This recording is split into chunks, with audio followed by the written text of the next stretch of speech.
नमस्कार, कैसे हैं आप सब? आशा करती हूँ सब बहुत अच्छे अच्छे होंगे। आप सभी को हार्दिक हार्दिक शुभकामनाएं, क्योंकि कल है देवउठानी एकादशी। चतुर्मास के बाद विष्णु जी जो है वो उठने वाले हैं। मैं आज इसी बारे में आप सभी से बात करूंगी। हर प्रकार का शुभ काम जो है वो अब शुरू होने वाला है। मुंडन करवाइए, गृह प्रवेश करिए, लाइफ में नए प्रोजेक्ट्स लीजिए, नई प्रॉपर्टी खरीदिए, नई वाहन खरीदे, नया काम शुरू करें, नया बिजनेस सेटअप करें, जो करना है कर सकते हैं। क्योंकि विष्णु जी जो है वो कल उठ जाएंगे, तुलसी जी के साथ उनका विवाह होगा। काफी सारे उपाय, क्या करें कि धन प्राप्ति हो, क्या करें कि प्रॉपर्टीज बनना शुरू हो जाए, क्या करें कि शादी जल्दी हो जाए, शादी में आ रही है अड़चने, क्या करें कि कर्ज से मुक्ति मिल जाए। इन सारी टॉपिक्स के बारे में मैं बताऊंगी कि कल का जो दिन है वो बहुत ही खास है, और कल के दिन का प्रयोग आप इन सारी चीज़ों को सॉल्व करने के लिए कैसे कर सकते हैं मैं आपको बताऊंगी। इसके पहले एक छोटा सा निवेदन, अगर अभी तक आपने मेरे और आपके दोनों के यूट्यूब चैनल को, फेसबुक को, इंस्टाग्राम को लाइक शेयर सब्सक्राइब नहीं किया तो ज़रूर करिए, ज़्यादा से ज़्यादा लोगों तक पहुंचाइए और देवउठानी एकादशी की महत्ता सबको बताइए। तो चलिए शुरू करते हैं। सबसे पहले उनके लिए जिनकी शादी नहीं हो रही है। शादी की समस्या बहुत ज़्यादा सुनने को आ रहा है कि बहुत दिनों से रिश्ते आ रहे हैं लेकिन बात नहीं लग पा रही है, अड़चने आ रही हैं, काफ़ी सारे कम्युनिकेशन सही नहीं हो पा रहे हैं, अगल बगल वाले लोग रिश्तों को ख़त्म करने के पीछे पड़े हैं, और इतनी सारी चीज़ें हो रही हैं। कहीं पर किसी ने बहुत ज़्यादा दहेज डिमांड कर लिया है तो लड़की वाले हैं नहीं दे पा रहे हैं पैसा, अच्छा लड़का नहीं मिल रहा, अच्छी लड़की नहीं मिल रही, शादी जल्दी नहीं हो रहा, काफ़ी दिन से ढूंढ रहे हैं। तो चलिए क्या करना चाहिए। कल का दिन तुलसी विवाह का दिन भी कहा जाता है। देवउठानी एकादशी के इस दिन ही विष्णु जी जो हैं वो योग निद्रा से उठेंगे, तुलसी जी के साथ उनकी विवाह होगी। और आपको करना केवल एक ही चीज़ है, पीला चंदन, गोपा चंदन, गोपी चंदन भी उसे कहते हैं, उसको पीस लीजिए, खुद से चंदन तैयार करिए, पीले वस्त्र धारण करें, सुबह उठकर स्नान आदि करके पीले वस्त्र धारण करेंगे, पीला चंदन लगाएंगे। किसको लगाएंगे? विष्णु जी को लगाएंगे, और फिर वही हाथ से अपनी उन्हीं उंगलियों से आप अपने सर पर भी यहाँ पर तिलक लगाएंगे। तुलसी दल 11 की मात्रा में विष्णु जी को अर्पित अर्पित करेंगे। एक एक तुलसी दल को पकड़ना है, अपनी मनोकामना कहनी है, उनके पास रख देना है। शादी की समस्या के बारे में बात कर रही हूँ मैं, जी हाँ, उससे होगा यही कि शादी जो है आपकी वो जल्दी होगी। भोग में उनको पीले मिठाई लगाइएगा। आपको आज के दिन उनको पीले वस्त्र अर्पण करने चाहिए, और आज के दिन पीले फूल से उनकी पूजा अर्चना करनी चाहिए। ऐसा करने से आपके विवाह बहुत शीघ्र हो जाती है। जी हाँ, अगर आप सक्षम हैं अपने घर पर तुलसी विवाह करवा सकते हैं शालिग्राम जी के साथ, तो इस अनुष्ठान को बहुत अच्छे से करिए। इससे भी आपको विवाह में देरी अगर हो रही है तो वो भी सही हो जाएगा, नहीं होगी देरी, और जल्द से जल्द शादी हो जाएगी। और इसके साथ ही साथ धन की प्राप्ति, सुख समृद्धि सब कुछ आता है। लेकिन ये बहुत बड़ा विषय है कि तुलसी का विवाह घर पर करवाना, क्योंकि ये सार्वजनिक जगहों पर, मंदिरों वगैरह में होता है। आप वहाँ पर सक्षम हैं तो कुछ भी दान कर सकते हैं। तुलसी मैया के लिए, उनके लिए वस्त्र दे सकते हैं, विष्णु जी के लिए वस्त्र अर्पित कर सकते हैं, वो आपकी मर्जी, आप कितना कुछ कर सकते हैं। लेकिन सिंपल सा उपाय ये है कि कल विष्णु जी को पीला चंदन का तिलक करना, पीले फूल अर्पित करना, पीले रंग की मिठाई अर्पित करना, तुलसी दल 11 की मात्रा में चढ़ाने से जिसकी भी शादी में रुकावटें आ रही हैं वो सही हो जाता है। कल के दिन अगर बहुत ज़्यादा कर्ज से आप पीड़ित हैं, काफ़ी कर्ज हो चुका है, इतने लोन्स हो चुके हैं कि एक लोन को चुकाने के लिए दूसरा लोन लेना पड़ रहा है, इतना ज़्यादा कर्ज में आप डूब चुके हैं कि आपको समझ नहीं आ रहा है कि अब मैं निकलूं कैसे बाहर इससे। करना क्या है? बहुत ही सिंपल सा उपाय। पीपल के वृक्ष में थोड़ा सा कच्चा दूध, उसमें गंगा जल डालिए, थोड़े से उसमें मिश्री डालिए, और उसकी 11 परिक्रमा करनी है। मिनिमम 7, मैक्सिमम 11 परिक्रमा करिए। विष्णु जी का स्मरण करके उस पर वो जल, मीठा जल जो है वो चढ़ाइए, और वहाँ पर आपको 5 दीपक जलाने हैं, घी के दिए होने चाहिए। दीपक आपको शाम को जलाना है उसी पीपल के वृक्ष में जहाँ पर आपने सुबह पानी दिया हो।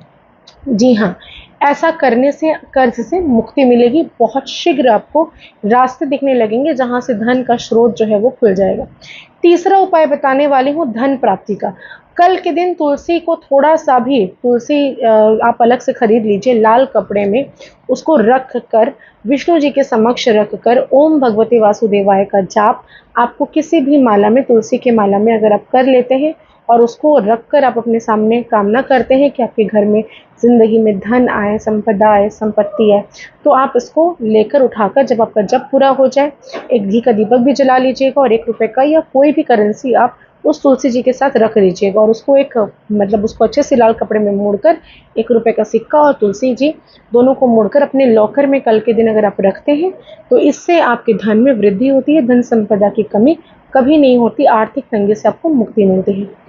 कल के दिन अगर संभव हो, आपने अगर ऐसा पहले किया है या आपके घर पर किसी को ऐसा पता है, जो भी तुलसी की सेवा आप अभी करते हैं, कल के दिन कोई भी विष्णु जी का मंदिर आपके घर के आसपास है जहाँ पर तुलसी विवाह का आयोजन किया जाता है, वहाँ पर पंडित जी से बात करके अपने घर की तुलसी को विदा करके आइए।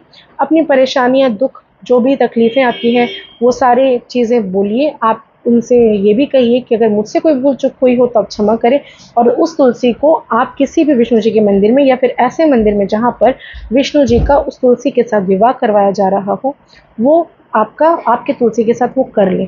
ऐसा करने से आपके लाइफ में बहुत सारे सुख समृद्धि चेंजेस आएंगे और कल ही के दिन अगर आप अपने घर से तुलसी को ले जाकर किसी मंदिर में रखते हैं तो आपको नई तुलसी लाकर अपने घर पर ज़रूर रखनी चाहिए। इसके अलावा कल गंगा स्नान का बहुत ज़्यादा महत्व है, नहीं नहा पाएंगे तो आप अपने जल में थोड़ा सा पानी डालकर नहा लीजिए। सुबह सुबह उठिए, 4 बजे उठकर विष्णु जी को ताली बजाकर, शंखनाद करके आप उनको उठाइए, उठाकर पूजा अर्चना करिए, पूरे घर में गौमूत्र से पोछा लगवाइए, गुलाब जल का छिड़काव करिए। कल के दिन पूरे घर को आप स्प्रे कर लीजिए गुलाब के इत्र से या परफ्यूम से, ताकि सारा घर जो है आपका वो मतलब खुशबूमय हो जाए, पूरा अच्छा हो जाए। सुगंधित अगरबत्तियाँ जलाइए, धूप बत्तियाँ जलाइए, गूगल करिए, विष्णु जी को प्रणाम करिए, संभव हो तो विष्णु सहस्त्र नाम का पाठ करिए, नहीं संभव तो यूट्यूब में सुन लीजिए या किसी गाने में लगाकर आप आराम से सुन सकते हैं, कोई दिक्कत नहीं है। इसके अलावा आपको बता दूं, कल के दिन अगर आप तुलसी जी पर अपने माप के बराबर यानी आपका जो हाइट है उसके बराबर कलावा लेते हैं और उसको तोड़कर आप तुलसी जी के गमले में या तुलसी जी में आप उसको लपेट देते हैं अपनी मनोकामना कहकर, तो आपकी मनोकामना जो है वो शीघ्र पूरी होती है। आप पर आए हुए हर तरह की बाधा विपत्ति दूर होती है और जब आपकी मनोकामना पूरी हो जाए तो याद से उस सूते को ले जाकर आप जल प्रवाह कर दीजिए। ऐसा करने से आपको बहुत सारे चीज़ों से, स्ट्रगल से मुक्ति मिलेगी और आपकी जो भी मनोकामना होगी वो बहुत ही शीघ्र पूरी होगी। इसके अलावा आज के दिन तुलसी जी के समक्ष अगर किसी ने आपने अगर कार्तिक के पूरे महीने भर दीपक नहीं जलाया तो कल के दिन 31 दीपक आपको जलाने हैं। पान के पत्ते के ऊपर दिया रखकर आपको जलाना है उनको। भोग में कोई आपको जो भी मन करे आप मीठा कुछ बनाकर चढ़ाइए। खीर बनाकर आप तुलसी जी के सामने रख सकते हैं। जो लोग एकादशी का व्रत करते हैं वो व्रत का पालन करेंगे लेकिन अन्न को स्पर्श नहीं करना है। जैसे कि खीर से ही चावल बनती है और चावल से ही खीर बनती है तो आपको चावल का प्रयोग नहीं करना लेकिन खीर ज़रूर बनानी है। कैसे बनाएंगे? मखाना खरीद कर लेकर आइए। मखाना ड्राई फ्रूट्स को डालकर आप जो धागे वाली मिश्री होती है, इलायची होती है, केसर होती है, ये सारी चीज़ों को डालकर आप खीर बनाकर विष्णु जी और लक्ष्मी जी के समक्ष, तुलसी जी के समक्ष ज़रूर रखें। ऐसा करने से आपको लाइफ में स्ट्रगल्स ख़त्म हो जाएंगे। आप जो भी प्लानिंग करेंगे वो सही होगा। आपकी डिसीजन मेकिंग स्ट्रांग होगी और आपके ऊपर से जो भी कष्ट है, जो भी तकलीफ है, हारी बीमारी है, वो सारे के सारे दूर होना शुरू हो जाते हैं। आशा करती हूँ ये जो खास कुछ उपाय मैंने बताए हैं वो आप कल के दिन ज़रूर करेंगे। देवउठानी एकादशी की सभी को दिल से हार्दिक शुभकामनाएं और आप सभी अच्छे रहें, खुश रहें। और आज का दिन 11/11 यानी कि मैंने पहले ही बताया था, अगर आपने मेरी रील नहीं देखी तो जाके ज़रूर देखिए। आज का सुबह का 11/11 तो चला गया, अब रात का बज गया 11:11 में एक खास काम जो कि राहु का उपाय है जिसको करना ही चाहिए। राहु जो इंस्टेंट मनी देता है, 5 साल बाद की प्लानिंग वो नहीं पूरी करेगा, इसलिए विशेष जब भी लिखे याद रखिए कि इंस्टेंट आपको क्या चाहिए आप उसी पर वर्क करें। प्लानिंग करके कुछ करेंगे तो वो पूरा नहीं होगा, ये पहली बात आप समझ लीजिए। तो आपको इंस्टेंट अगर आपको घर चाहिए तो आप लिख दीजिए मेरा मकान बन रहा है, मुझे 1 करोड़ रुपए प्रॉफिट हो रहा है, मेरे पास नया वाहन आ रहा है। आपको इस तरह से प्रेजेंट टेंस में लिखना है। कोई भी 4 विशेष लिखेंगे, एक सफ़ेद रंग के स्क्वायर कागज़ में हरे रंग के पेन से ऊपर में डेट लिख दीजिए 11/11/2024 और उसके बाद आपका नाम लिखिए, 4 विशेष लिखिए, नीचे अपने सिग्नेचर, अपने नाम। कोशिश करें कि आप 1 मिनट पहले से 11:10 से ही सारे प्रिपरेशन, कागज़ पेन वगैरह लेकर तैयार रहें क्योंकि एक मिनट का ही समय है, बिना वेस्ट के टाइम को लिखना है। लिखकर अपनी तरफ 4 बार उस कागज़ को फोल्ड करना है। जो लड़के अपने पॉकेट में रखें, जो लड़कियां हैं वो अपने वॉलेट में रखें। अगर आपका दुकान है, दुकान से संबंधित या ऑफिस से संबंधित कुछ कार्य है तो आप उसको अपने ऑफिस के सेफ में, अपने गले में, अपने कैश जहाँ रखते हैं वहाँ रख सकते हैं और 28 दिन के अंदर वो चीज़ 100% पूरा होती है। इस विश्वास के साथ ही करिएगा। जो लोगों को विश्वास नहीं है कृपया से दूर रहिए, मत करिए। विश्वास है, करिए, करके देखिए, इसका रिजल्ट 100% आता है। और दूसरी बात ये, 28 दिन बाद जब आपकी विश पूरी होती हुई नजर आए, पूरी हो जाए, तो उस कागज को लेके किसी वृक्ष के नीचे आप रख दीजिए। इस काम को करने से आपको जो भी इच्छा होगी ना वो पूरी होगी।